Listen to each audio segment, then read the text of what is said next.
So I guess I'll do two different versions here. Um, I'm going to tell you about what happened from my recollection 29 years later, and then I'll read the story. And I know it took me a little bit to record the story, but I did get it recorded. So what I remember is I woke up in the morning and could not turn my head to the right.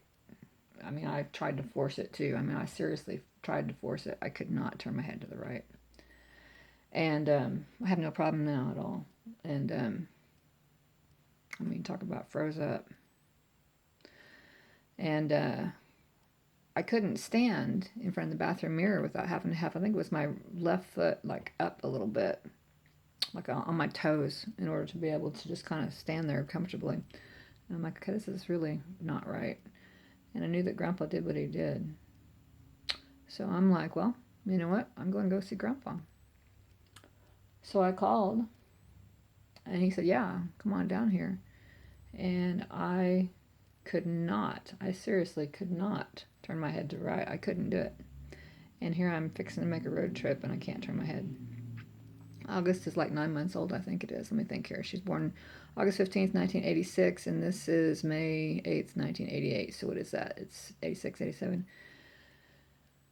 She's a year, she's a year old, but she's also August, September, October, November, December, January, February, March, April. 8 months, and May the 15th, she'd been a year and 9 months old. And we're shy of that, 15 minus 8 is a week. So she's a week shy of being a year and 9 months old. And we make the trip. And I'm like, I have to go. I have to go. If I don't go, I'm going to be in a world of hurt. And I know that Grandpa can fix it. I know he can. Don't have a doubt. And so I called Mom. I said, is it possible that you can come with me? You know, can you come with me? Because that way I'll be safe. You can watch, you know. And August will be fine. I'll be fine. You know, we'll be fine. And it's her dad. You know, it's her dad. She knows. She knows he can fix it. And she wants to go. And I asked her, I said, can you meet me out at 412? I can get that far. Meet me at 412 and I-35. And we'll keep going. And it was Mother's Day, and I guess Daddy had plans, and the twins were home, I think it was. Well, I didn't plan to ruin their day. You know, I just had a problem, and I had to go take care of it. Anyway, so all I know is that the Kennedy clan went to war. I guess you could say it was a big boom. I mean, a bomb went off. And I'm like, I'm making this trip no matter what. I have to go. I have to go. There's no way around it. I have to go. And but I feel at risk, and I feel like I need help.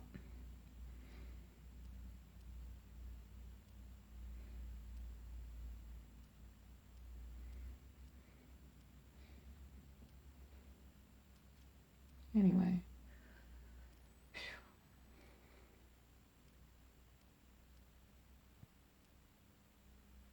I remember Mom, I think it was Calvin Eggers, and he said there was a chiropractor in Blackwell. He's an old guy, actually. He turned out to be an old guy, which Grandpa was too. But they were from different schools, and the fact that Grandpa took his own path, and the other guy didn't. And Grandpa had a moral fiber and was a genius and figured something out, and the other guy didn't. Anyway, so he was kind of recommended, so I'm on the road. I can't remember what town. I want to say, I don't know.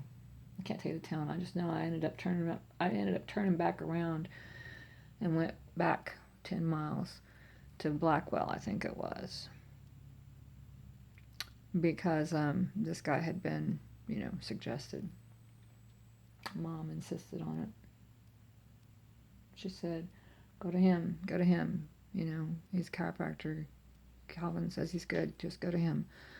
So, because I'd stopped on the road, hey, is it possible? Because I'm still before the intersection of 412 and I-35, and I'm coming from Wichita, Kansas, and I'm headed toward Granbury, Texas, and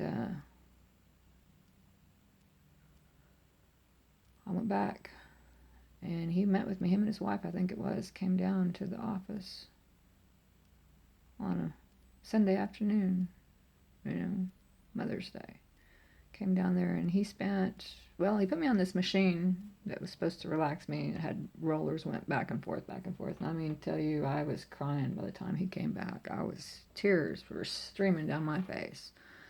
I was in such pain. I'm like, wow. And then he does this thing, and it wasn't anything like what Grandpa did. I remember he had me on the table, I guess it was. I want to say he kind of had me standing up, but leaned over a little bit as far as what he ultimately ended up doing. And what he did was kind of push up on the very, top of my neck, I guess it was, and made contact with the head. And I got a little pop, I guess it was, is what it was, just a little pop. And I'm like, well, that kind of feels a little better, because he's tormenting me, And when I felt any relief at all, I'm like, okay, I've got to let him know, because, he's hurting me. Anyway, so I told him that, well, it feels a little bit better.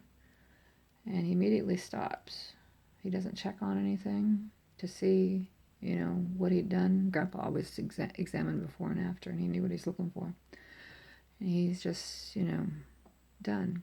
And I said, okay. I said, is my head in place, is what I asked him. He just looked at me like he didn't know what I was talking about, like I was crazy. And I realized he didn't even understand the concept. So it's like, well, called Grandpa up. I said, what do I do? He said he doesn't know enough to know how to fix it. He said, I know he doesn't, because Grandpa's the one that figured it out. And this was a chiropractor. And he said, you're already so far down the road. He said, if you turn around now, he said, you're going to be hurting tomorrow too. In fact, I asked the guy, I said, so what do I do after he, can't remember his name, but I said, what do I do if I hurt tomorrow? And I understood that he'd understand that question. And he said, well, come back and see me tomorrow. It's not how Grandpa did it. Grandpa fixed it and said, you're on your way. So, like I said, I called Grandpa, and he said, come on down here. And this is Mom's dad, of course. So I told Mom, well, it didn't work, and I got to go. And, oh my God, boom, boom.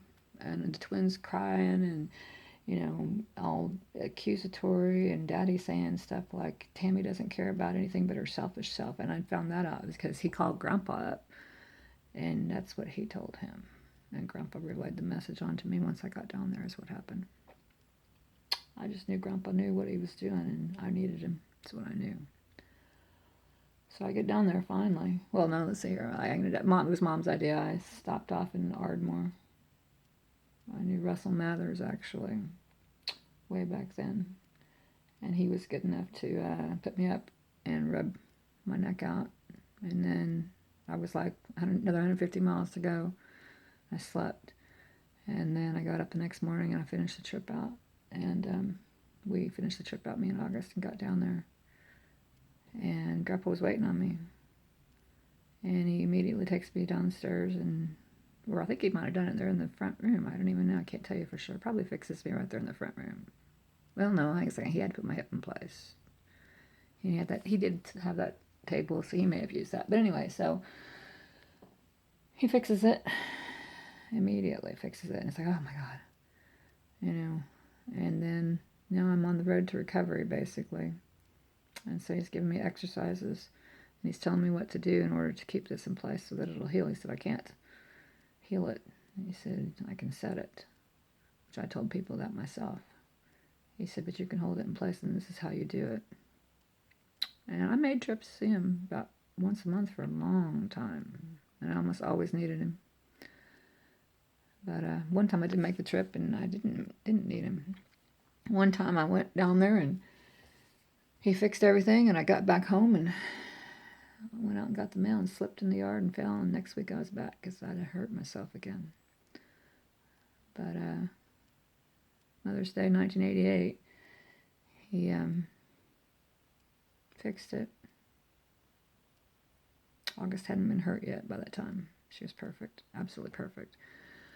And she would be hurt later.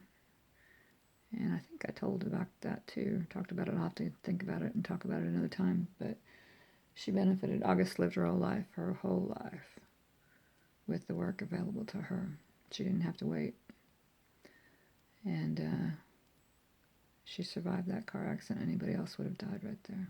And she lived. But I get Happy Mother's Day, Mom. Give yourself a hug. Here you go. I love you, August. I love you so much, baby. Mom, you know I love you too.